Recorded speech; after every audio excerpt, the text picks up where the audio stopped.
हाँ जी, नमस्कार साथियों।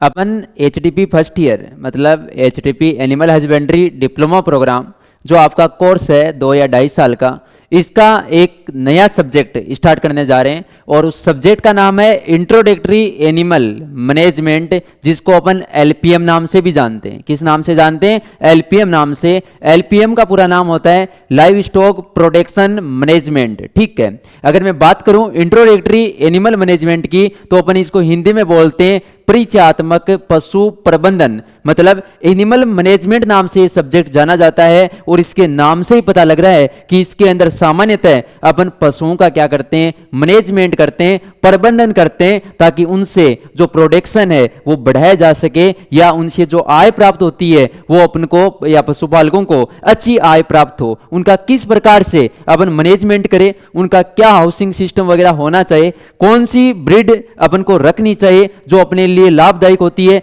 ये सब चीजें अपन इसी सब्जेक्ट में पढ़ने वाले हैं। अगर आप क्लास में जुड़ गए हो तो ये क्लास पूरी देखना, आपको समझ में आएगा कि अपन किस प्रकार से डायग्राम्स की सहायता से भी यहां पर एक एक नस्ल को किस प्रकार से पढ़ने वाले हैं और आगे की अपनी क्लासें किस प्रकार की होने वाली है, इस एक क्लास से आपको पता लग जाएगा। ध्यान से देखने की कोशिश करना, बिल्कुल मैं 0 लेवल से बेसिक से स्टार्ट कर रहा हूं, ध्यान देना। सबसे पहले अपन ने यहां पर एक सब्जेक्ट स्टार्ट किया है और प्यारे दोस्तों उस सब्जेक्ट का नाम क्या है? तो सब्जेक्ट का नाम है इंट्रोडक्टरी एनिमल मैनेजमेंट, जिसको अपन शॉर्टकट में बोलते हैं एलपीएम। क्या बोला जाता है? एलपीएम। और ध्यान रखना इस एलपीएम का पूरा नाम होता है लाइव स्टॉक प्रोडक्शन मैनेजमेंट।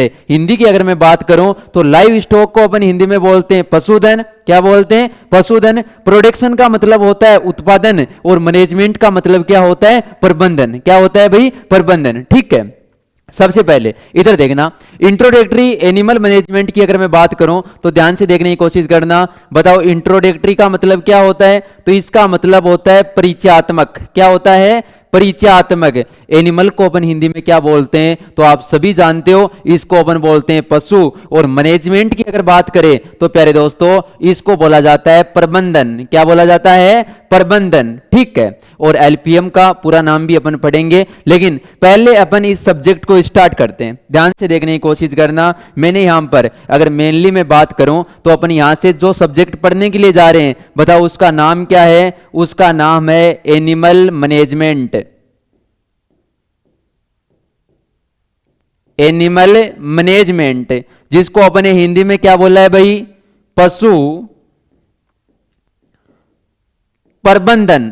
ठीक है, एक चीज ध्यान रखना, ये वैसे देखा जाए तो एक साइंस भी है। अपन बोल सकते हैं कि एनिमल मैनेजमेंट भी एक विज्ञान है या साइंस है। ऐसा अपन क्यों बोल सकते हैं? क्योंकि आपको पता है कि एनिमल मैनेजमेंट के अंदर जो भी यहां पर अपन काम करेंगे, चाहे पशुओं का हाउसिंग सिस्टम हो, चाहे कुछ भी हो, सबकी सब चीजें कौन से तरीके से होती है? वैज्ञानिक तरीके से होती है, वैज्ञानिक ढंग से होती है। तो अपन बोल सकते हैं कि एनिमल मैनेजमेंट भी एक विज्ञान या साइंस है, जिसमें पशुओं के आवास से संबंधित, उनके रखरखाव से संबंधित, उनके स्वास्थ्य से संबंधित, उनके प्रजनन से संबंधित जो बातें अपन पढ़ते हैं, इस प्रकार की साइंस को अपन क्या बोलते हैं? Animal management. बाकी अपन इससे भी अगर अच्छा जानना चाहिए तो ध्यान से समझने की कोशिश करना। अपन बोल सकते हैं कि ये एक प्रकार की वैज्ञानिक प्रक्रिया है। बताओ कैसी प्रक्रिया है? वैज्ञानिक प्रक्रिया।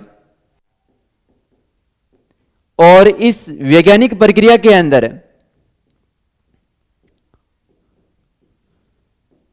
पशुओं की आवास व्यवस्था की अपन बात करते हैं, जिसको अपन बोल सकते हैं हाउसिंग। साथ ही साथ अपन यहां पर बात करते हैं प्रजनन की, जिसको अपन बोल सकते हैं ब्रीडिंग। क्या बोल सकते हैं भाई? ब्रीडिंग। और अगर मैं यहां पर ध्यान देने की कोशिश करना, और अगर मैं यहां पर बताना चाहूं तो अपन यहां पर बात करते हैं उनके स्वास्थ्य की, या अपन सिंपल भाषा में बोल सकते हैं कि उनकी देखभाल करते हैं अपन। इंग्लिश में अगर आप याद रखना चाहो तो आप याद रख सकते हो हेल्थ केयर। ठीक है, ये जो भी चीजें हैं वैज्ञानिक प्रक्रिया है एक प्रकार की जो एनिमल मैनेजमेंट है, और इसके अंतर्गत पशुओं की जो आवास व्यवस्था है, उनके अंदर प्रजनन या ब्रीडिंग जो है, उनकी स्वास्थ्य या जो देखभाल है जिसको अपन बोल सकते हैं हेल्थ केयर, इन सभी बातों का क्या रखा जाता है भाई, ध्यान रखा जाता है, या इन सभी का क्या किया जाता है, प्रबंधन किया जाता है उचित तरीके से। कौन से तरीके से? उचित तरीके से। और ऐसा अपन क्यों करते हैं? ऐसा करने का अपना एक ही टारगेट है कि इन पशुओं का जो उत्पादन है, प्रोडक्शन है, वो क्या हो सके भाई, बढ़ सके। और बताओ, जब पशुओं का उत्पादन बढ़ेगा तो पशुपालक जो है उनकी आय बढ़ेगी या नहीं बढ़ेगी? बिल्कुल बढ़ेगी। इसी का जो मैनेजमेंट है वो अपन एनिमल मैनेजमेंट सब्जेक्ट के अंदर सीखते हैं। ठीक है, तो मतलब मैं इसकी अगर डेफिनेशन लिखना चाहूं तो मैं सिंपल सा लिख सकता हूं कि एनिमल मैनेजमेंट एक प्रकार की वैज्ञानिक प्रक्रिया है जिसके अंतर्गत पशुओं की आवासीय व्यवस्था, आवास जो व्यवस्था है, साथ ही साथ उनके अंदर प्रजनन, उनके स्वास्थ्य और देखभाल का ध्यान रखा जाता है, या उनके बारे में स्टडी की जाती है, या उनके बारे में समझाया जाता है ताकि पशुओं का उत्पादन बढ़ सके। इसी को अपन क्या बोलते हैं? एनिमल मैनेजमेंट बोलते हैं। क्या बोलते हैं भाई? Animal management. या फिर अपन दूसरी भाषा में अगर इसकी डेफिनेशन लिखना चाहिए तो अपन सिंपल सी लिख सकते हैं कि ये जो एनिमल मैनेजमेंट है ना, ये एक प्रकार का वैज्ञानिक तरीके से पशुओं की देखभाल करने का ये क्या है? तरीका है, जिसकी सहायता से उनका स्वास्थ्य भी अच्छा रहे और साथ ही साथ उनका उत्पादन भी बढ़ सके। और भी अगर मैं अलग भाषा में बोलना चाहूं तो प्यारे दोस्तों मैं क्या बोल सकता हूं? मैं यहां से सिंपल सा बोल सकता हूं कि एनिमल मैनेजमेंट भी एक प्रकार की साइंस है। क्या है भाई? एक प्रकार की साइंस है। और इस साइंस के अंदर सामान्यतः अपन वैज्ञानिक ढंग से इनकी जो भी व्यवस्था होती है उनकी अपन क्या करते हैं? स्टडी करते हैं। तो ध्यान से देखना, अपन आगे बढ़ने से पहले इसकी जो भी बेसिक डेफिनेशन है वो अपन सबसे पहले लिख लेते हैं, फिर अपन आगे बढ़ते हैं। ध्यान देना, आपको क्या बताना है कि वैज्ञानिक प्रक्रिया वह वैज्ञानिक प्रक्रिया जिसके अंतर्गत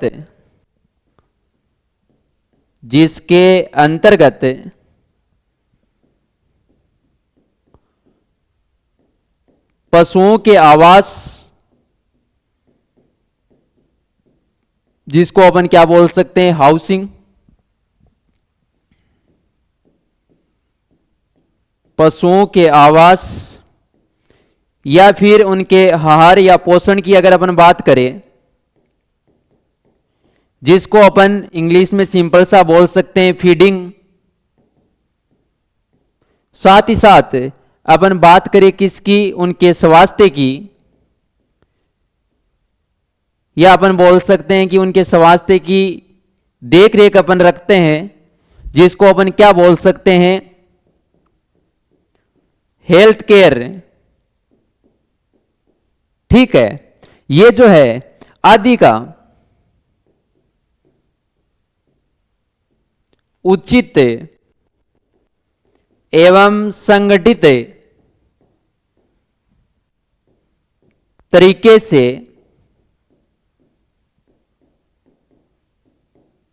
प्रबंधन करना ही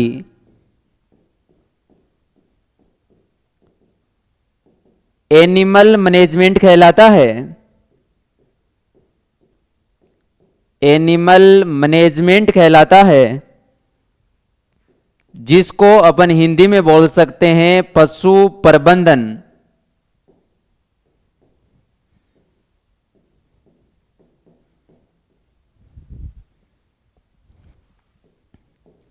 या मैं इससे भी सिंपल डेफिनेशन लिखना चाहूं तो प्यारे दोस्तों यहां से मैं क्या लिख सकता हूं? ध्यान देना, मैं लिख सकता हूं कि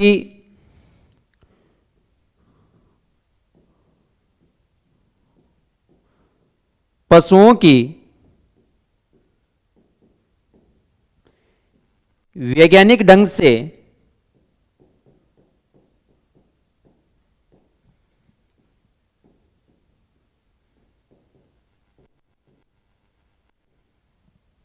देख रेख करना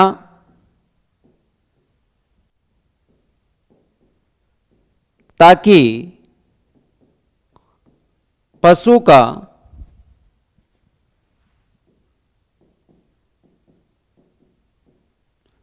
स्वास्थ्य ठीक रहे एवं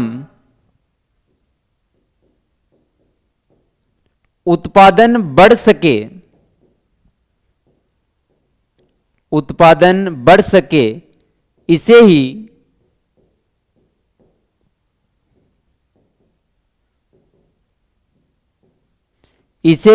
एनिमल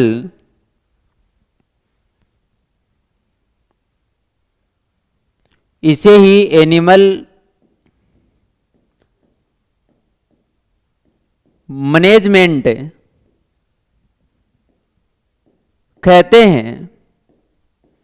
मतलब यहां से आपको एक बात समझ में आ गई, और वो बात क्या समझ में आई कि पशुओं का प्रबंधन करना आवश्यक क्यों है, इसका अपना टारगेट क्या है, अपना उद्देश्य क्या है, तो वो आपको समझ में आ गया। और वो प्यारे दोस्तों सिंपल सा क्या है, उत्पादन बढ़ाना। क्या बढ़ाना भाई, उत्पादन बढ़ाना। और आपको पता है कि जब पशुओं से उत्पादन जब बढ़ेगा तो बताओ आय की प्राप्ति बढ़ेगी या घटेगी, तो बिल्कुल पशुपालकों की जो आय की प्राप्ति है वो क्या हो जाएगी, बढ़ जाएगी। इसीलिए उनके लिए अपन सही तरीके से उनकी जो आवास प्रणाली है उसको अपन अपनाते हैं, उनके स्वास्थ्य का पूरा ध्यान रखते हैं, उनकी फीडिंग का पूरा अपन ध्यान रखते हैं, उनके अंदर ब्रीडिंग का भी अपन पूरा ध्यान रखते हैं, प्रजनन का भी अपन पूरा ध्यान रखते हैं कि कौन सी नस्ल के पशु का कौन सी नस्ल के पशु के साथ मेटिंग करवानी चाहिए, ताकि आने वाली जो पीढ़ी है उसके अंदर नस्ल को क्या किया जा सके भाई, सुधारा जा सके। क्या किया जा सके, सुधारा जा सके। आप एक एक पॉइंट को ध्यान से समझना, ये क्लास खत्म होते होते आपको समझ में आ जाएगा कि हम हर पॉइंट को, हर टॉपिक को अच्छी तरीके से अपन समझ सकते हैं। ठीक है, आगे बढ़ते हैं, अपन ध्यान देने की कोशिश करना।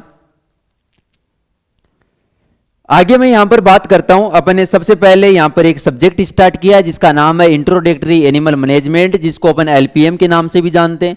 इसको अपन हिंदी में बोलते हैं परिचयात्मक पशु प्रबंधन। एनिमल मैनेजमेंट की अगर मैं बात करूं तो मैंने आपको यहां पर बताया कि एक प्रकार की ये वैज्ञानिक प्रक्रिया है, और जिसमें पशुओं की जो आवास है, प्रजनन है, या फिर अपन बात करें तो मैंने यहां पर आपको साथ ही साथ ये भी बताया है कि इनके अपन पोषण की भी अपन ने यहां पर क्या कर ली थी, बात कर ली थी। और इसी के साथ अगर अपन आगे बढ़ने की कोशिश करें तो मैंने आपको बताया था कि इनका मेन अपना उद्देश्य क्या है भाई, उत्पादन बढ़ जाए। फिर अपने डेफिनेशन लिखी है कि वह वैज्ञानिक प्रक्रिया जिसके अंतर्गत पशुओं के आवास, पोषण मतलब फीडिंग, स्वास्थ्य देखभाल, हेल्थ केयर आदि का उचित एवं संगठित तरीके से प्रबंधन करना ही क्या कहलाता है, एनिमल मैनेजमेंट कहलाता है, जिसको अपन बोल सकते हैं पशु प्रबंधन। मतलब इसको और भी मैं सिंपल करके लिखना चाहूं आपके सामने तो प्यारे दोस्तों मैं क्या लिख सकता हूं, पशुओं की वैज्ञानिक ढंग से देख रेख करना ताकि पशु का स्वास्थ्य ठीक रहे एवं उत्पादन बढ़ सके, इसे ही अपन क्या बोलते हैं, एनिमल मैनेजमेंट। ठीक है, फिर अपन ने इसका टारगेट बता दिया कि उत्पादन को अपन को क्या करना है भाई, बढ़ाना है। अब ध्यान से देखने की कोशिश करना, अगर मैं बात करूं तो यहां पर मैंने इसका शॉर्टकट में इंट्रोडक्टरी एनिमल मैनेजमेंट का शॉर्टकट में मैंने यहां पर क्या नाम लिखा है, एलपीएम। अरे क्या नाम लिखा है, एलपीएम। अगर इस एलपीएम का मैं पूरा नाम आपको बताना चाहूं तो ध्यान देना, एल का मतलब यहां पर है लाइव स्टॉक। एल का मतलब क्या है, लाइव स्टॉक। पी का मतलब अगर अपन बात करें तो इसका मतलब है, या पूरा नाम है प्रोडक्शन। और एम से क्या है यहां पर, मैनेजमेंट। मैनेजमेंट, ठीक है, ध्यान देना।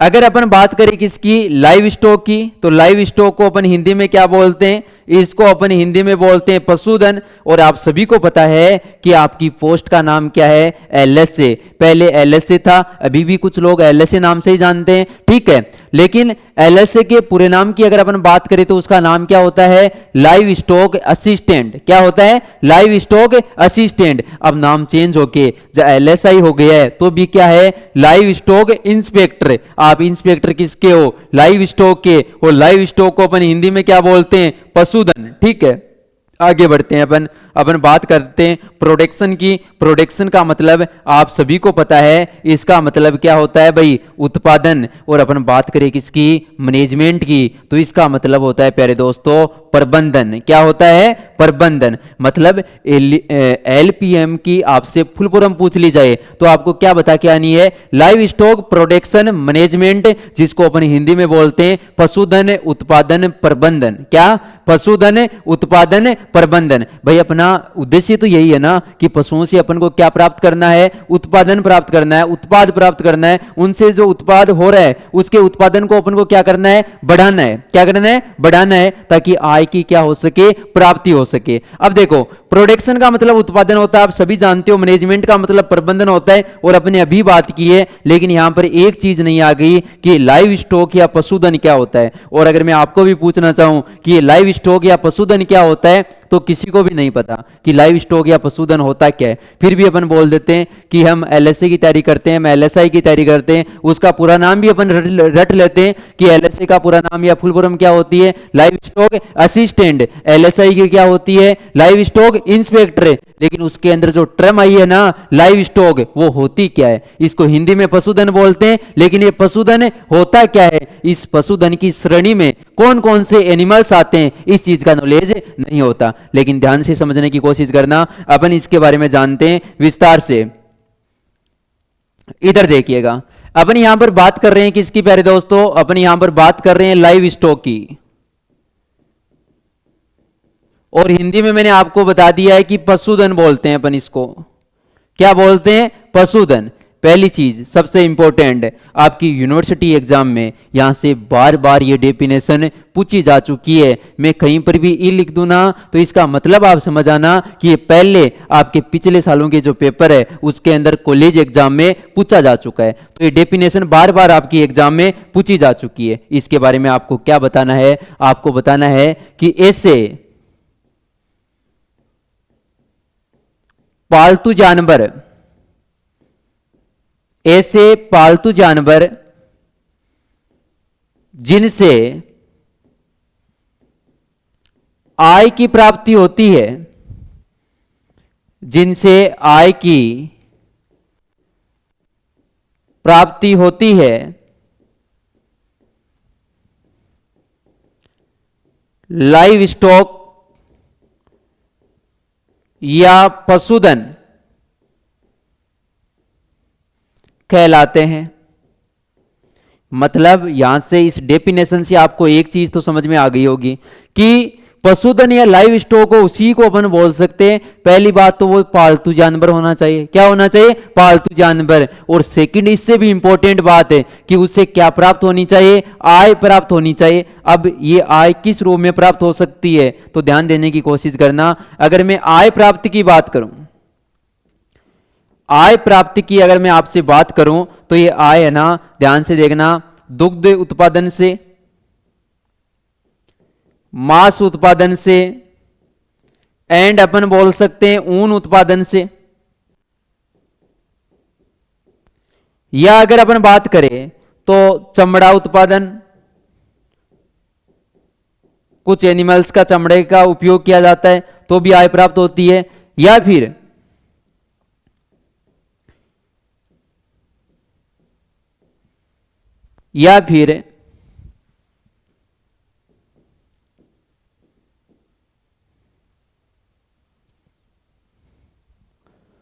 बोझा ढोने से, कुछ एनिमल्स को अपन सामान्यतः किसके लिए रखते हैं? अब तो नहीं रखते, लेकिन पहले के जमाने में रखते थे बोझा ढोने के लिए। तो बोझा ढोकर भी उनसे अपन क्या प्राप्त कर सकते हैं? आय प्राप्त कर सकते हैं। इस श्रेणी के अंदर जो भी एनिमल्स आते हैं उन सभी को अपन क्या बोल सकते हैं? लाइव स्टॉक या पशुधन बोल सकते हैं। चलो अपन देख लेते हैं कि इसके अंदर कौन कौन आते हैं। ध्यान देना, इसके एग्जाम्पल बहुत इंपॉर्टेंट है। आपको कम से कम ये तो पता होना चाहिए ना कि लाइव स्टॉक या पशुधन अपन कौन से एनिमल्स को बोलते हैं। तो ध्यान देना, एक तो अपन यहां पर बात कर सकते हैं गाय भैंस की, जो आपको पहले से ही पता है। अपन बात कर सकते हैं यहां पर भेड़ बकरी की, ठीक है। साथ ही साथ अगर मैं आपको बताना चाहूं तो अपन यहां पर बात कर सकते हैं ऊंट की, सुअर की भी अपन बात कर सकते हैं, घोड़ा, गधा, खच्चर, ये सभी किसके अंदर आते हैं? लाइव स्टॉक के अंदर आते हैं। अपन बात कर सकते हैं मिथुन की, एंड अपन यहां से बात कर सकते हैं याक की।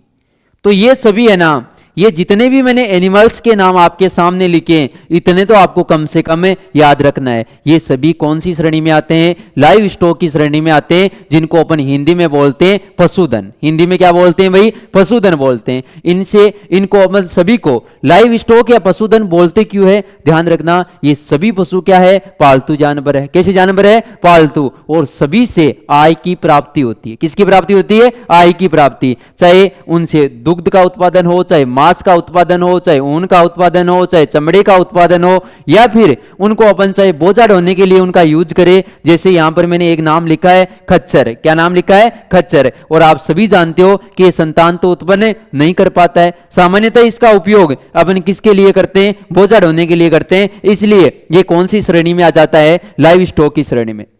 अब आप सोच रहे होंगे कि सर यहां पर आपने ना तो कुत्ते का नाम लिखा है, ना ही बिल्ली का नाम लिखा है, और ना ही खरगोश का नाम लिखा है, और इनको तो अपन पालते हैं। इसका मतलब पालतू जानवर तो होते हैं। बिल्कुल आपकी बात सही है, ये पालतू जानवर तो होते हैं, लेकिन इनसे किसी भी प्रकार की कोई आय की प्राप्ति नहीं होती। चाहे वो डॉग हो, चाहे वो कैट हो, चाहे वो रेबिट हो, इनसे किसी भी प्रकार की कोई आय की प्राप्ति नहीं होती। इसलिए इनको अपन लाइव स्टॉक की श्रेणी में नहीं रखते। एक चीज और, आप सोच रहे होंगे कि जो मुर्गी पालन करते हैं, जिनको अपन पोल्ट्री बोलते हैं, बाकी पोल्ट्री मुर्गी को नहीं बोला जाता। पोल्ट्री के अंदर सभी जो पालतू पक्षी होते हैं, उनका जो समूह होता है, वो सभी पोल्ट्री की श्रेणी में आते हैं। चाहे वो मुर्गी हो, चाहे वो बत्तख हो, चाहे वो कबूतर हो, चाहे वो टर्की हो, कुछ भी हो, किसके अंदर आता है? पोल्ट्री के अंदर। लेकिन सामान्यतः अपन पोल्ट्री के अंदर पालन मुर्गी का ही करते हैं, इसलिए मुर्गी पालन को ही अपन पोल्ट्री पालन बोल देते हैं या पोल्ट्री फार्मिंग बोल देते हैं।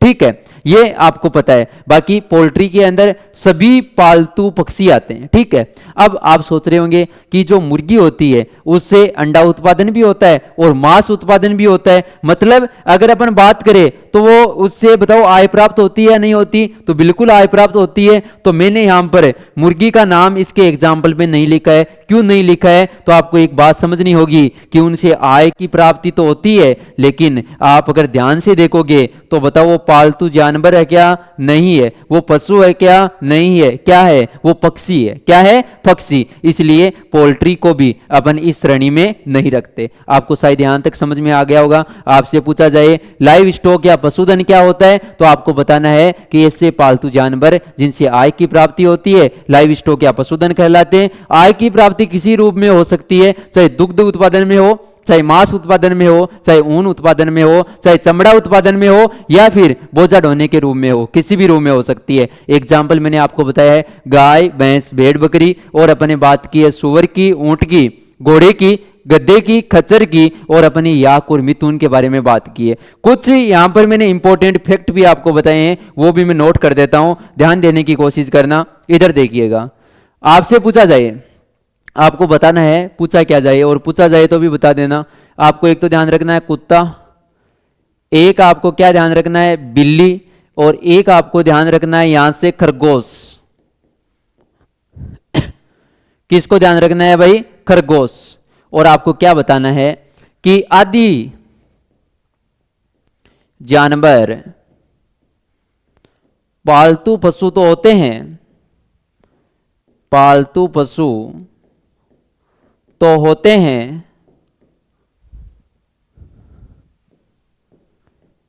लेकिन इनसे किसी भी प्रकार की आय की प्राप्ति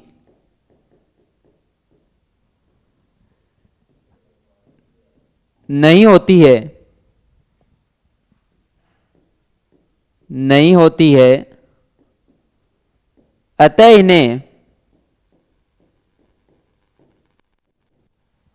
इन्हें पशुधन की श्रेणी में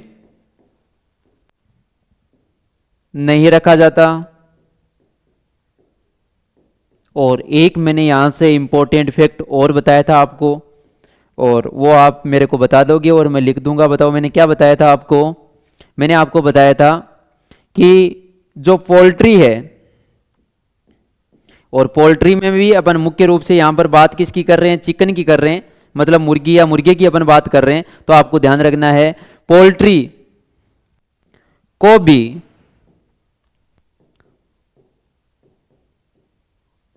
पशुधन की श्रेणी में नहीं रखा जाता है, नहीं रखा जाता है, क्योंकि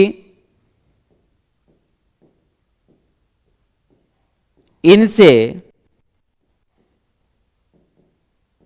आय की प्राप्ति तो होती है, आय की प्राप्ति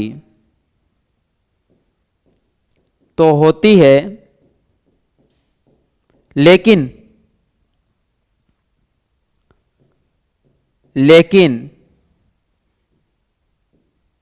यह पालतू पक्षी है, यह पालतू क्या है भाई, पक्षी है, ना कि पशु। पशु नहीं है ये, इसलिए इनको अपन पशुधन की श्रेणी में नहीं रख सकते। ये क्या है, पक्षी है। अब ध्यान से देखना, बिल्कुल मैं वापस बैक जाता हूं, जीरो लेवल से मैं पढ़ाने की कोशिश कर रहा हूं आपको, ताकि आपको सब्जेक्ट का बेसिक समझ में आए। और जब तक आपको किसी भी सब्जेक्ट का बेसिक सही अच्छी तरीके से समझ में नहीं आएगा, तब तक आगे बढ़ने में कोई भी फायदा नहीं है। इधर देखिएगा, अपन बात कर रहे हैं इंट्रोडक्टरी एनिमल मैनेजमेंट की, जिसको अपन शॉर्ट के अंदर एलपीएम भी बोलते हैं।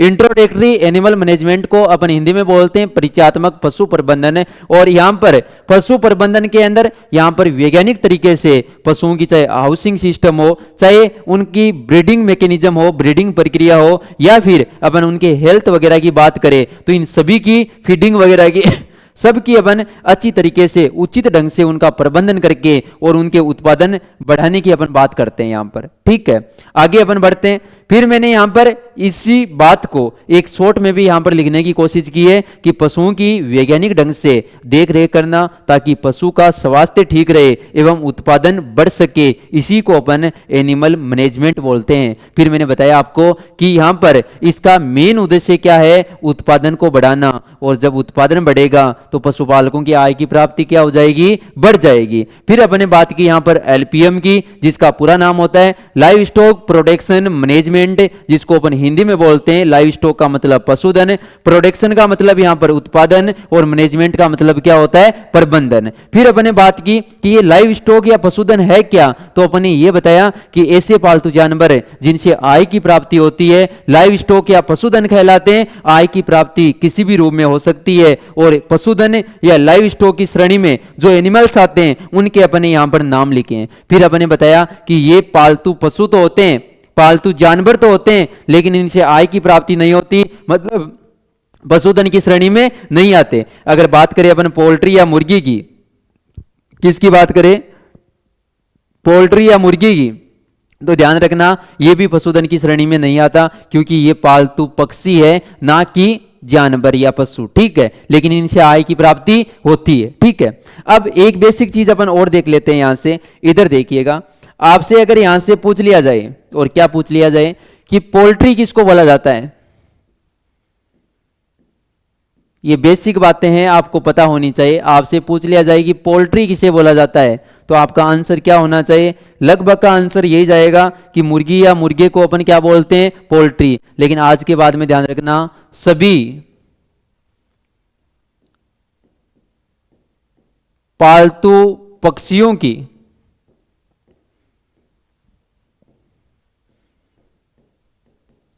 प्रजातियों को जितने भी अपने पास में पालतू पक्षी है, उनकी प्रजातियों को अपन क्या बोलते हैं भाई, पोल्ट्री बोलते हैं।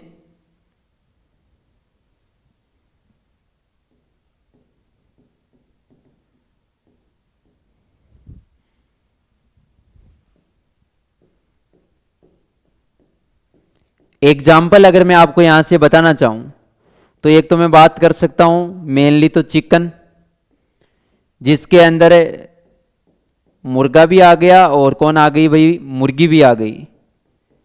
साथ ही साथ अपन बात कर सकते हैं यहां पर बतख की, अपन बात कर सकते हैं कबूतर की,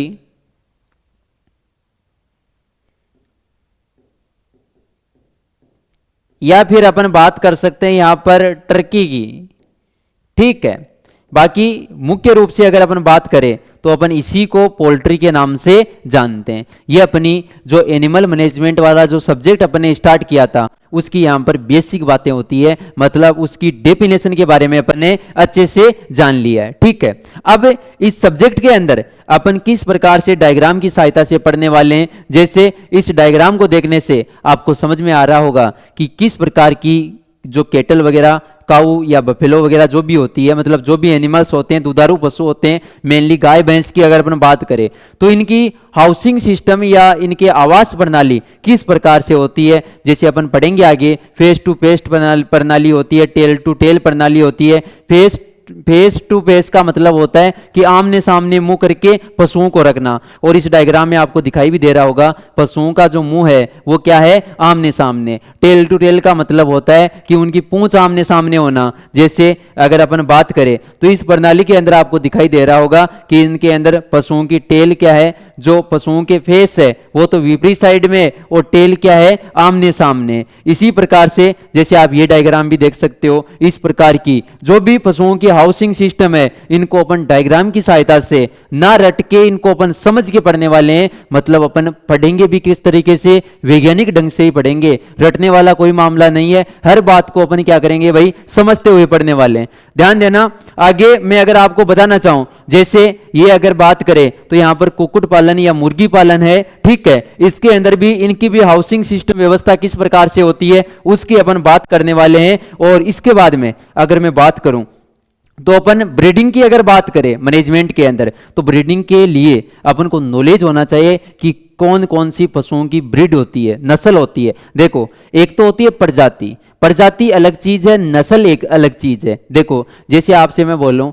कि गाय और भैंस क्या है, एक ही जाति है या अलग अलग जाति है, तो आपको बताना है गाय और भैंस क्या है, अलग अलग जाति की है। जैसे गाय के अंदर ही मैं आपको बताऊं जो नाम आपने सुन रखे हैं, जैसे एचएफ गाय की एक नस्ल होती है, जानते हो आप। राठी गाय की एक नस्ल होती है, आप जानते हो। राठी और एचएफ की जाति तो क्या है, सेम है, गाय है दोनों ही, लेकिन इनकी नस्ल क्या है, अलग अलग है। दोनों की नस्ल क्या है, अलग अलग। एक की नस्ल का नाम तो राठी है, तो दूसरी का नस्ल का नाम क्या है, एचएफ। ठीक है, तो ये बात आपको ध्यान रखनी है। तो प्रजाति और नस्ल में अंतर होता है। ठीक है, फिर अपन यहां पर गाय की, भैंस की, भेड़ की, बकरी की, सुअर की, घोड़े की, ऊंट की, और अपन बात करें मुर्गी की, तो इनकी नस्लों की अपन बात करने वाले हैं। इनकी नस्लों के बारे में अपन पढ़ने वाले हैं। एक एक पशु की जितनी भी नस्ल होती है उन सभी की अपन बात करेंगे, उनके क्या सिम्टम होते हैं, क्या करेक्टर होते हैं, और क्या उनके इंपॉर्टेंस है, उनकी भी अपन बात करने वाले हैं। जैसे फॉर एग्जांपल मैं आपको बताऊं तो अपन किस प्रकार से डायग्राम की सहायता से पढ़ने वाले हैं।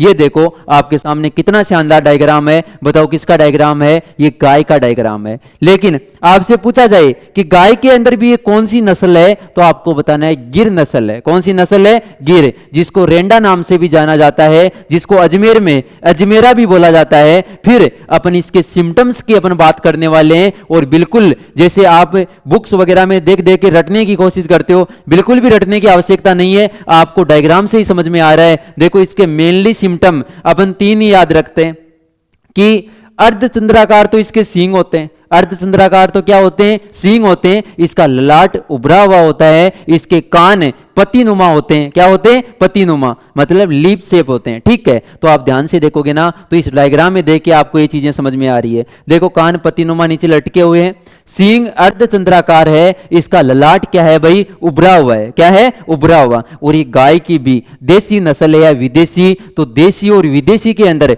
मेन अंतर होता है कि देसी नस्ल के अंदर कुबड़ या जिसको अपन थुई या जिसको अपन हम्प बोलते हैं वो पाई जाती है, और विदेशी नस्ल के अंदर ये क्या होती है, अब्सेंट होती है। बाकी एक कैरेक्टर इसका और ध्यान रख सकते हो आप कि इसका जो दुग्ध काल पीरियड है मतलब जो मतलब दूध देने का जो पीरियड है, समय है, ये क्या होता है, देसी नस्लों में सबसे ज्यादा होता है। कौन सी नस्ल का? गिर नस्ल का। मतलब दुग्ध काल है ना, ये सबसे ज्यादा कौन सी नस्ल का होता है? गिर नस्ल का होता है। तो देखो इनके बारे में अपन क्या क्या बात पढ़ेंगे, यहां से ध्यान देने की कोशिश करना। इधर देखिएगा, अगर आपसे यहां से पूछ लिया जाए कि ये आपके सामने जो प्रजाति है,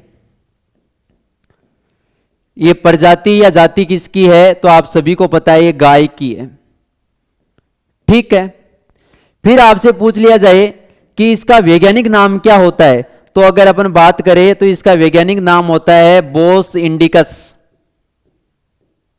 कुछ सोच रहे हैं कि सर हमने तो बोस टोरस नाम भी सुना है। बिल्कुल आपने सुना है, राइट सुना है, लेकिन वो विदेशी जो गाय है उसका क्या होता है, वैज्ञानिक नाम होता है। और आपके सामने जो गाय की नस्ल में दिखा रहा हूं वो कैसी है, देसी है, जिनमें कुब्बड़ पाई जाती है, इनको अपन क्या बोलते हैं, बोस इंडिकस, ठीक है।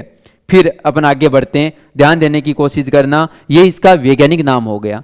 फिर आपसे पूछा जाए कि ठीक है, ये गाय की तो ये गाय की तो जाति है या प्रजाति है, लेकिन ये नस्ल कौन सी है, क्या इंपॉर्टेंट बात है। आपसे पूछ लिया जाए ना कि ये ब्रीड कौन सी है या नस्ल कौन सी है, तो प्यारे दोस्तों आपको बता के आना है कि इस ब्रीड या नस्ल का नाम क्या है, गिर। क्या नाम है भाई, गिर। फिर आपसे पूछ लिया जाए कि इसके अन्य नाम क्या हो सकते हैं, तो बिल्कुल इसको अपन और क्या बोल सकते हैं, इसको अपन रेंडा बोल सकते हैं, ठीक है। या फिर अजमेर के अंदर इसको क्या बोला जाता है, इसको बोला जाता है अजमेरा। क्या बोला जाता है, अजमेरा। ये कौन सी नस्ल के नाम है, तो ध्यान रखना ये गिर के ही अन्य नाम है। किसके नाम है, गिर के ही क्या है, अन्य नाम। फिर मैं आपको एग्जाम्पल बता रहा हूं, यहां पर मैं गिर नस्ल के बारे में आपको पढ़ा नहीं रहा। अपन आगे एक एक प्रजाति को उठाने वाले हैं और उनके बारे में अपन विस्तार से पढ़ने वाले हैं। गाय की नस्लें अपन पढ़ेंगे, भैंस की नस्लें पढ़ेंगे, भेड़ की, बकरी की, लेकिन मैं बता रहा हूं कि किस प्रकार से आप समझ सकते हो। जैसे इस गिर के बारे में कुछ सिम्टम्स आप ध्यान रखना चाहो तो ध्यान देना। एक तो अगर अपन बात करें तो इसके जो सींग होते हैं वो कैसे होते हैं, तो आपको ध्यान रखना है इसके सींग होते हैं अर्धचंद्राकार। बताओ प्यारे दोस्तों किस प्रकार के सींग होते हैं, अर्धचंद्राकार इसके सींग होते हैं। और अगर बात करें इसके ललाट की तो इसका उभरा हुआ क्या होता है भाई, ललाट होता है, ठीक है। ललाट का मतलब समझ गए ना आप, इसके सिर की मैं बात कर रहा हूं, ठीक है।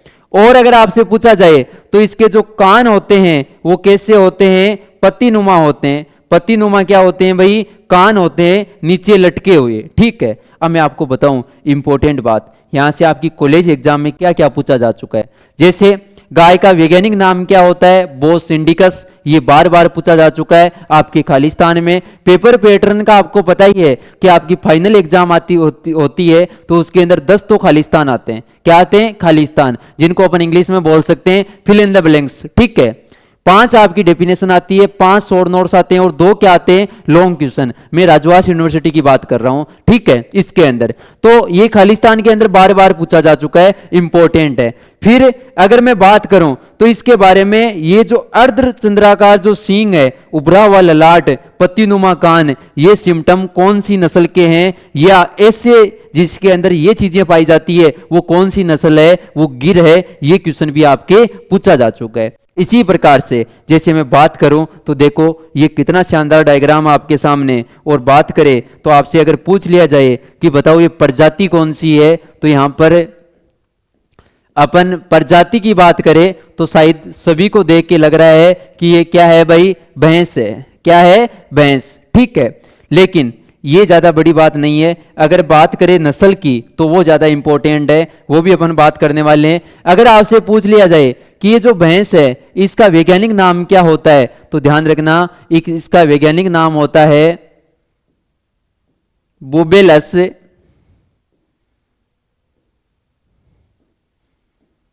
बुबेलिस, ठीक है। ये इसका क्या है, वैज्ञानिक नाम। मैं कोष्टक में लिख भी देता हूं ताकि आपके किसी भी प्रकार की कोई दिक्कत ना आए कि सर ने ये क्या लिखा है। ये मैंने यहां पर लिखा है ना, ये वैज्ञानिक, इसका क्या लिखा है, मैंने वैज्ञानिक नाम लिखा है। साथ साथ आप लिखोगे ना तो आपको दिक्कत नहीं आएगी। इधर देखिएगा, ये भी मैंने यहां पर क्या लिखा है, इसका वैज्ञानिक नाम। किसका वैज्ञानिक नाम है, भैंस का, ठीक है। इधर देखिएगा, अगर आपसे यहां से पूछ लिया जाए और क्या पूछा जाए कि ये नस्ल कौन सी है, तो बिल्कुल आपको देख के पता लग रहा होगा कि कितना गहरा तो इसका काला रंग है। ठीक है, मुड़े हुए जलेबी नुमा इसके क्या है, सींग है। और देख के लग रहा है आपको पता कि ये भैंस की एक उत्तम ब्रीड है, उत्तम एक नस्ल है। दुग्ध उत्पादन भी क्या होता है, सबसे ज्यादा होता है। तो आप ध्यान रख सकते हो इस नस्ल की अगर मैं बात करूं तो प्यारे दोस्तों इसका नाम क्या है, इसका नाम है मुरा। क्या नाम है, अन्य नाम की अगर बात करूं तो इसको अपन दिल्ली बफेलो भी बोलते हैं। कौन सी बफेलो बोलते हैं, इसको अपन बोलते हैं दिल्ली बफेलो। ठीक है, इसको अपन कुंडी नाम से भी जानते हैं। कुंडी का मतलब यहां पर क्या है कि इसके सींग मुड़े हुए होते हैं, बिल्कुल सबसे अच्छे सींग इसी के होते हैं, इसलिए अपन इसको क्या बोलते हैं भाई, कुंडी भी बोलते हैं, मुरा भी बोलते हैं। और इसके सिम्टम्स की अगर मैं बात करूं आपके सामने तो ध्यान से देखने की कोशिश करना, इधर देखिएगा। इस मुरा के बारे में अगर आपसे पूछा जाए ना तो बेसिक बेसिक बातें क्या ध्यान रखनी है। पहली चीज तो ये क्या है, उत्तम नस्ल है। ठीक है, अपन बोल सकते हैं कि सबसे ज्यादा दुग्ध उत्पादन होता है इसका, सबसे ज्यादा दुग्ध उत्पादन। और अगर आपसे पूछा जाए तो आप क्या बता सकते हो, गहरा काला रंग होता है इसका। गहरा काला क्या होता है भाई, रंग होता है। और अगर आपसे पूछा जाए तो आप क्या बता सकते हो, जलेबी नुमा, जिनको अपन बोल सकते हैं मुड़े हुए।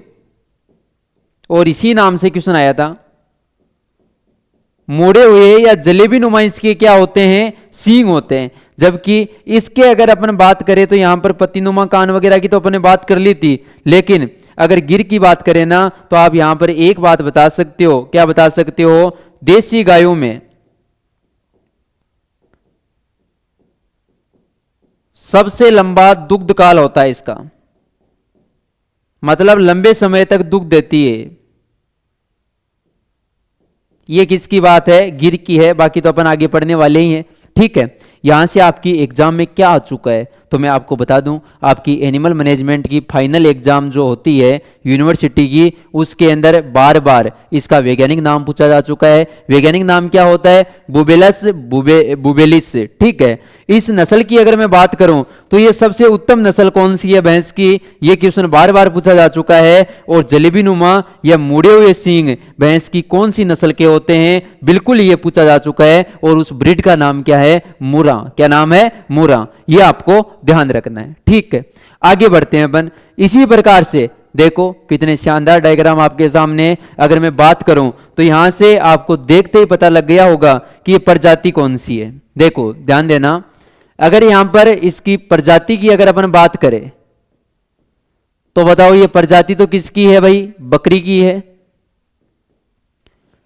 लेकिन सबसे बड़ी बात यह है कि ये नस्ल कौन सी है तो आपको शायद पता नहीं लगेगा। लेकिन आप अपने जेएसएम क्लासेस से अगर ये सब्जेक्ट पढ़ लोगे तो किसी भी प्रकार की कोई दिक्कत नहीं आएगी। इधर देखिएगा, इसके मैं बात कर लेता हूं यहां पर वैज्ञानिक नाम की। किसकी बात कर लेता हूं भाई, वैज्ञानिक नाम की। तो बकरी का अगर आपसे वैज्ञानिक नाम पूछे तो आपको क्या बता के आना है, बकरी का जो वैज्ञानिक नाम होता है वो होता है केप्रा हिरकस। क्या नाम होता है, केप्रा हिरकस। ये क्या है इसका वैज्ञानिक नाम। ठीक है, ये आपको यहां से ध्यान रखना है। और दूसरी चीज, ये केप्रा हिरकस से जो इसका वैज्ञानिक नाम है ये आपके एलएसए एग्जाम में भी पूछा जा चुका है। जैसे 22 वाली वैकेंसी की अगर अपन बात करें तो इसके अंदर भी ये क्वेश्चन आया था कि जो बकरी की जो प्रजाति है इसका वैज्ञानिक नाम क्या होता है, तो इसका वैज्ञानिक नाम क्या होता है, केप्रा हिरकस। ठीक है, इधर देखिएगा, आगे बढ़ते हैं अपन। आपसे पूछ लिया जाए कि ठीक है ये बकरी तो है लेकिन बकरी की ये नस्ल कौन सी है, तो ध्यान रखना नस्ल का नाम है जमुनापुरी या जमुनापारी भी अपन बोल सकते हैं। ठीक है, ये इसकी ब्रीड या नस्ल का क्या है, नाम है। इसकी क्या विशेषताएं हैं तो अपन देख सकते हैं, ध्यान देना। आप बोल सकते हो इसके बारे में, क्या बोल सकते हो कि देसी नस्ल में सबसे ज्यादा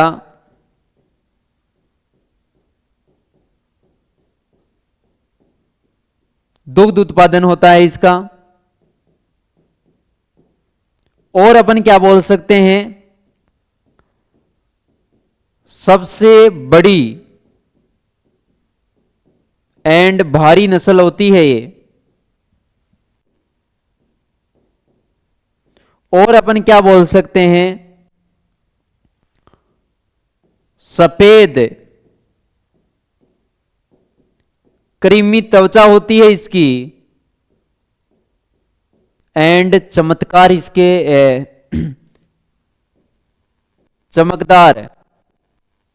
चमकदार इसके क्या होते हैं भाई, बाल होते हैं, उनकी चमक होती है एक विशेष प्रकार की। ठीक है, जैसे ये मेल है, ये फीमेल है, आप देख सकते हो, इसका लुक देख के आपको पता लग रहा होगा कि ये सबसे ज्यादा दुग्ध देने वाली बकरी की नस्ल है अपने अगर बात करें देसी के अंदर। ठीक है, और साथ ही साथ अगर अपन बात करें इसकी, तो ध्यान देना इसके जो बॉडी है, बॉडी का जो रंग है, स्किन का जो रंग है ना, वो भी कैसा होता है, क्रीमी सफेद होता है। इसके जो बाल होते हैं ये कैसे होते हैं, चमकदार होते हैं। कैसे होते हैं, चमकदार। और ये क्या होती है भाई, सबसे भारी और बड़ी नस्ल होती है। यहां से भी आपकी एग्जाम में अगर मैं बात करूं तो एक अलग टाइप का क्वेश्चन पूछा जाता है कि बकरियों की जो राजशाही नस्ल है वो कौन सी है। तो ध्यान रखना, ये क्वेश्चन बहुत इंपॉर्टेंट है, ये कंपटीशन एग्जाम के लिए भी और आपके कॉलेज एग्जाम के लिए भी। तो ध्यान रखना, उसका नाम है जमुनापारी। क्या नाम है, जमुनापारी। ठीक है, और मैं आपको बता दूं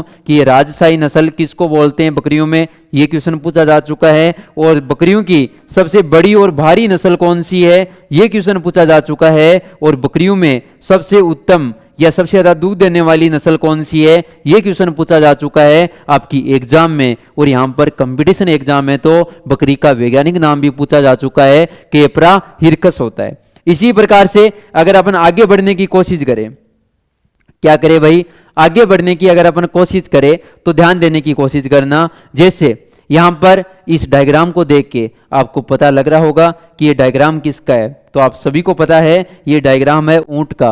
मतलब यहां पर प्रजाति का तो आपको पता लग गया कि ये जाति या प्रजाति कौन सी है। तो बिल्कुल ये क्या है भाई, ऊंट है। क्या है, ऊंट। ठीक है, आगे अपन बात करते हैं।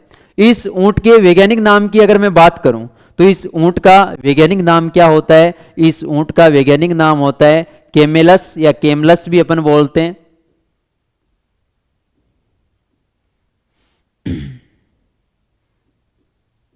ड्रोमेडेरियंस,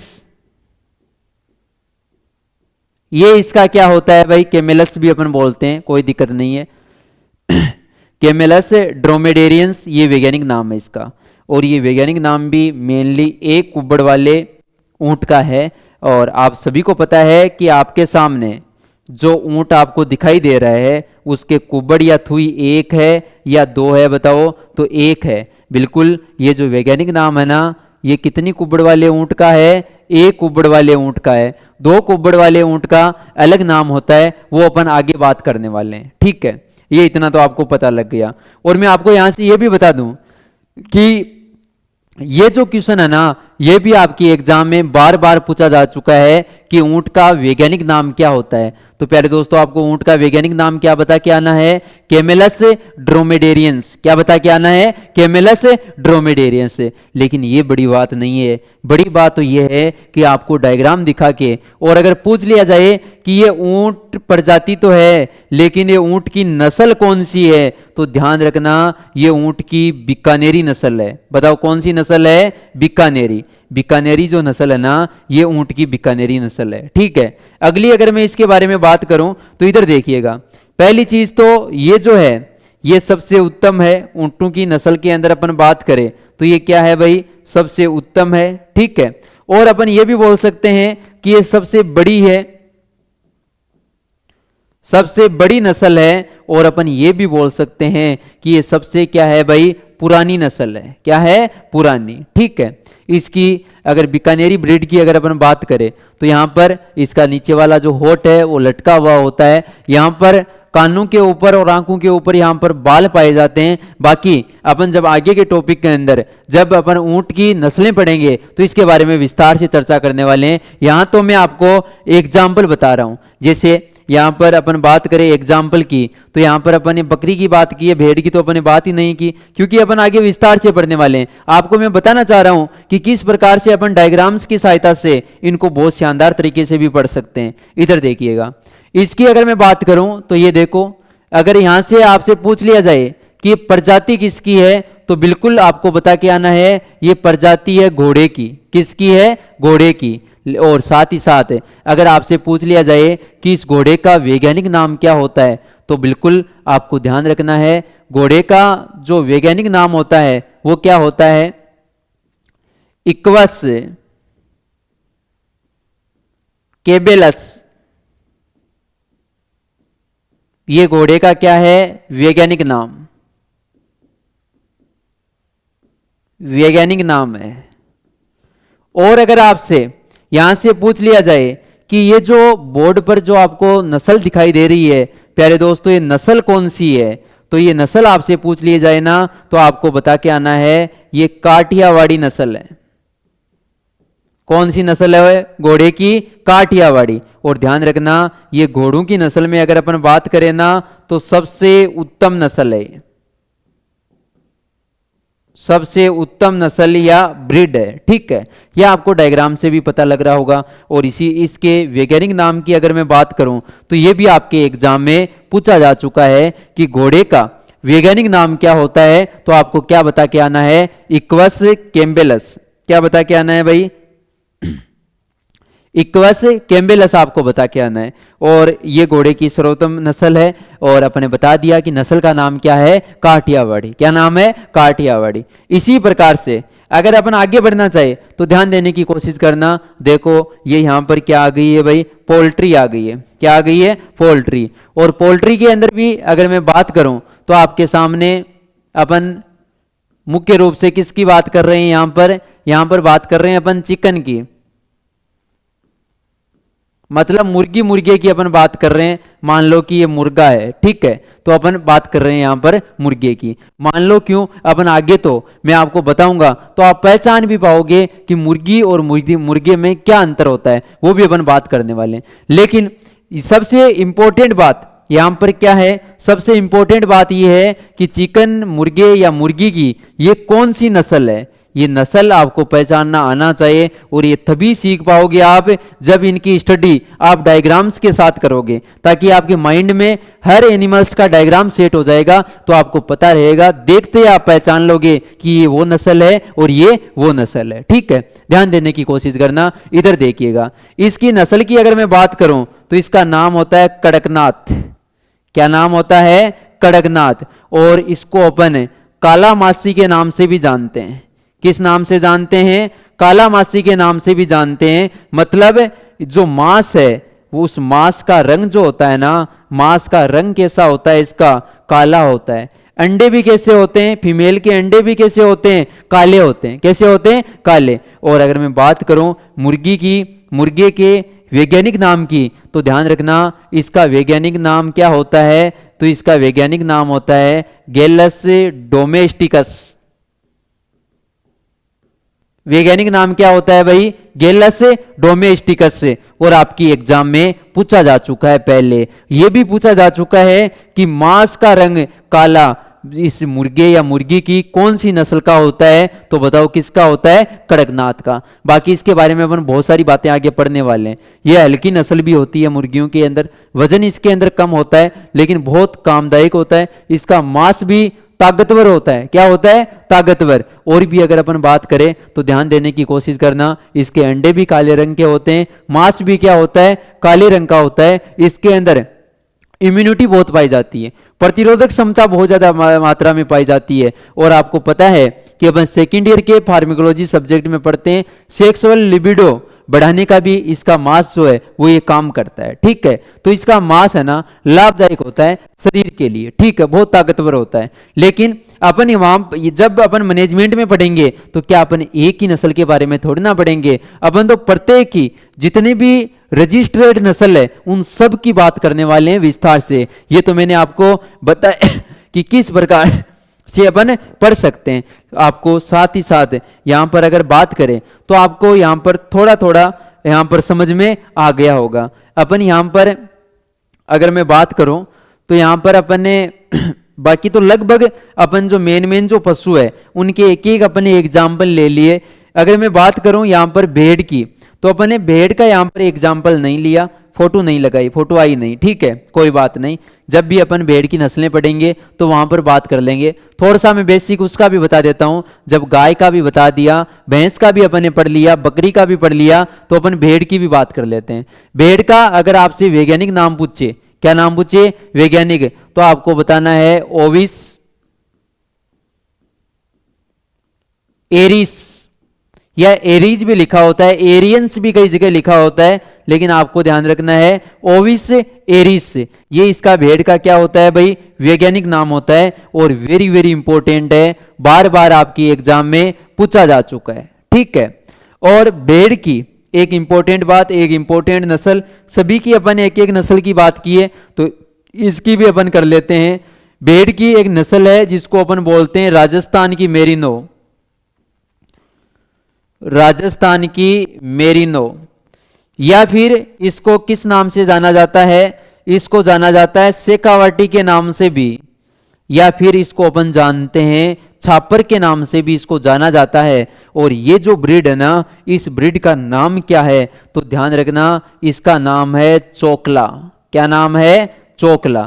तो यहां से मैं ये चाह रहा हूं कि आप सभी की एक एक नस्ल के बारे में जान रहे हो तो भेड़ के बारे में भी थोड़ा सा जान लो। फोटो लगाना अपन भूल गए, कोई बात नहीं, जब भी अपन भेड़ की नस्लें यहां पर पढ़ेंगे विस्तार से तब वहां पर देख लेंगे कि चोकला जो नस्ल है उसका डायग्राम या किस प्रकार की दिखती है। ठीक है, वो अपन बात करने वाले हैं। लेकिन एक बार आप इतना देख लो कि भेड़ की बात करें तो इसका वैज्ञानिक नाम तो क्या होता है, ओविस एरिस। राजस्थान की इसको मेरिनो बोलते हैं, शेखावाटी या छापर बोलते हैं, और नाम क्या होता है इसका, चोकला। ठीक है, आगे अगर मैं बात करूं तो ध्यान देना इसका जो नोज होता है वो रोमन नोज होता है, वो आपको डायग्राम से ही समझ में आएगा। ठीक, आगे से तिक्का होता है जिसको अपन क्या बोलते हैं भाई, रोमन नोज बोलते हैं। और कितनी इंपॉर्टेंट बात है, ध्यान देना ये क्वेश्चन वेटनरी ऑफिसर के एग्जाम में पूछा जा चुका है कि रोमन नोज निम्न में से किसका होता है, तो वो ब्रीड कौन सी है, चोकला। ये क्वेश्चन भी वेटनरी ऑफिसर की एग्जाम में पूछा जा चुका है कि राजस्थान की मेरिनो किसको बोलते हैं, चोकला को बोलते हैं। बाकी आपकी कॉलेज एग्जाम के अंदर भेड़ का वैज्ञानिक नाम कई बार पूछा जा चुका है, और क्या होता है, ओविस एरिस। क्या होता है भाई, ओविस एरिस। इधर देखना, आपको क्या समझ में नहीं आया बताओ। इस प्रकार से अगर पढ़ाया जाए तो किसी भी प्रकार की कोई दिक्कतें नहीं आनी चाहिए। इधर देखिएगा, सब्जेक्ट का नाम क्या है, बोलो मेरे साथ, 2 मिनट आपको सभी को मेरे साथ बोलना है। सब्जेक्ट का नाम क्या है, इंट्रोडक्टरी एनिमल मैनेजमेंट, और क्या न किस नाम से जानते हैं, एलपीएम के नाम से। अगर अपन बात करें इंट्रोडक्टरी एनिमल मैनेजमेंट की तो हिंदी में इसको अपन क्या बोलते हैं, परिचयात्मक पशु प्रबंधन। इस पशु प्रबंधन की अगर अपन बात करें तो एक प्रकार का ये वैज्ञानिक प्रक्रिया है जिसमें पशुओं के आवास, प्रजनन, उनके पोषण, स्वास्थ्य की देखभाल आदि सब कि अपन क्या करते हैं, उचित और संगठित तरीके से इनका अपन प्रबंधन करते हैं ताकि क्या बढ़ सके भाई, उत्पादन बढ़ सके। क्या बढ़ सके, उत्पादन। देखो ध्यान से, इधर देखिएगा, ये जितनी भी मैंने यहां पर बातें लिखी है, ये जितनी भी मैंने यहां पर क्या लिखी है बातें, इनका अपन क्या करते हैं, ध्यान देना, इनका अपन क्या करते हैं, इनका एक तो उचित तरीके से मतलब सही ढंग से, और अपन बोल सकते हैं साथ ही साथ क्या बोल सकते हैं, साथ ही साथ अपन बोल सकते हैं कि संगठित तरीके से इनका अपन क्या करते हैं भाई, प्रबंधन करते हैं। क्या करते हैं, प्रबंधन। और इसी को अपन क्या बोलते हैं, पशु प्रबंधन बोलते हैं। और ये प्रबंधन करेंगे तभी तो क्या बढ़ पाएगा, उत्पादन बढ़ पाएगा। और जब उत्पादन बढ़ेगा तभी तो आय की प्राप्ति क्या होगी भाई, बढ़ेगी। ठीक है, यही मैंने डेफिनेशन में लिखा है। देख लो चाहे आप, वह प्रक्रिया वैज्ञानिक प्रक्रिया जिसके अंतर्गत पशुओं के आवास, आहार या पोषण, स्वास्थ्य देखभाल आदि की उचित एवं संगठित तरीके से प्रबंधन करना ही एनिमल मैनेजमेंट कहलाता है। मतलब पशुओं की वैज्ञानिक ढंग से देख रेख करना ताकि पशु का स्वास्थ्य ठीक रहे एवं उत्पादन बढ़ सके, इसे ही अपन एनिमल मैनेजमेंट बोलते हैं। उद्देश्य है अपना उत्पादन बढ़ाना ताकि आय की प्राप्ति हो सके। एलपीएम की अगर अपन बात करें तो इसकी फुल फॉर्म तो क्या होती है, live stock production management. Live stock का मतलब होता है पशुधन, प्रोडक्शन का मतलब क्या होता है उत्पादन, और मैनेजमेंट को अपन क्या बोलते हैं हिंदी में प्रबंधन बोलते हैं। ठीक है, लाइव स्टॉक या पशुधन की अगर अपन बात करें तो मैंने आपको बताया है कि ऐसे पालतू जानवर जिनसे आय की प्राप्ति होती है पशुधन या क्या कहलाते हैं, लाइव स्टॉक कहलाते हैं। और आय की प्राप्ति दुग्ध के रूप में हो सकती है, मांस के रूप में हो सकती है, ऊन के रूप में हो सकती है, चमड़े के रूप में हो सकती है, या फिर बोझा ढोने के रूप में हो सकती है। एग्जाम्पल मैंने आपको यहाँ से बताए, गाय, भैंस, भेड़, बकरी। साथ ही साथ अपने यहाँ पर बात की ऊंट की, सुअर की, घोड़े की, गधे की, खच्चर की, मिथुन की और याक की। ठीक है, आगे बढ़ते हैं अपन। इधर देखिएगा, मैंने यहां से आपको बताया है कि कुत्ते, बिल्ली और खरगोश आदि जानवर पालतू पशु तो होते हैं, लेकिन इनकी अगर अपन बात करें तो इनसे किसी भी प्रकार की आय की प्राप्ति नहीं होती, मतलब ये पशुधन की श्रेणी में नहीं आते। फिर अपन ने देखा है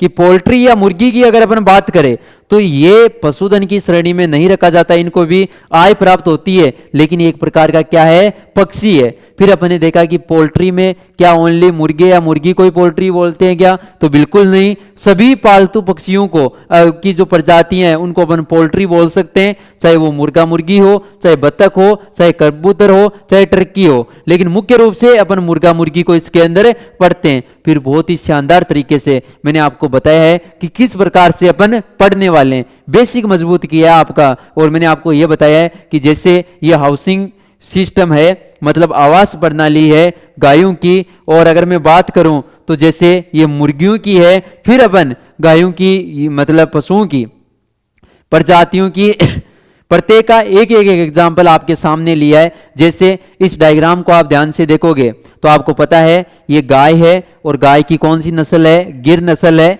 जिसका वैज्ञानिक नाम है बोस इंडिकस, और इसको अपन रेंडा या अजमेरा के नाम से भी अपन जानते हैं। अर्धचंद्राकार इसके सींग होते हैं, उभरा हुआ इसका ललाट होता है, पत्तीनुमा इसके कान होते हैं, और देसी गायों में सबसे लंबा इसका क्या होता है, दुग्धकाल। फिर अगर अपन आगे बात करें तो अगली जो प्रजाति है उसका नाम है क्या भाई, भैंस। और भैंस की अगर अपन बात करें तो इसका वैज्ञानिक नाम क्या होता है, इसका वैज्ञानिक नाम होता है बुबेलस बुबेलिस।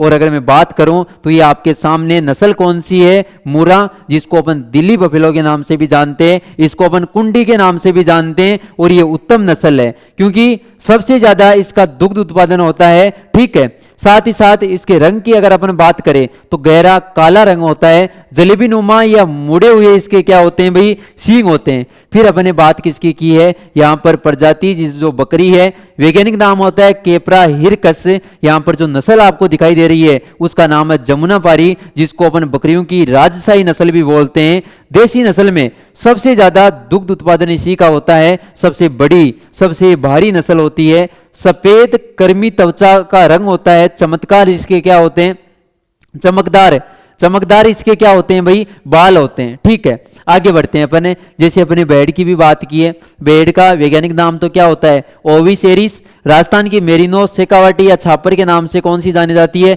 चोकला, जिसका नोज किस टाइप का होता है, रोमन नोज होता है। फिर अपने बात की यहां पर ऊंट की, और ऊंट का वैज्ञानिक नाम, एक कुबड़ वाले ऊंट का, वो होता है कैमेलस ड्रोमेडेरियंस। नस्ल यहां पर अपन ने देखी है बीकानेरी, सबसे उत्तम है, सबसे बड़ी नस्ल भी है और सबसे पुरानी नस्ल भी है। फिर अपन ने यहां पर बात की है घोड़े की, घोड़े का वैज्ञानिक नाम क्या होता है, इक्वस कैम्बेलस।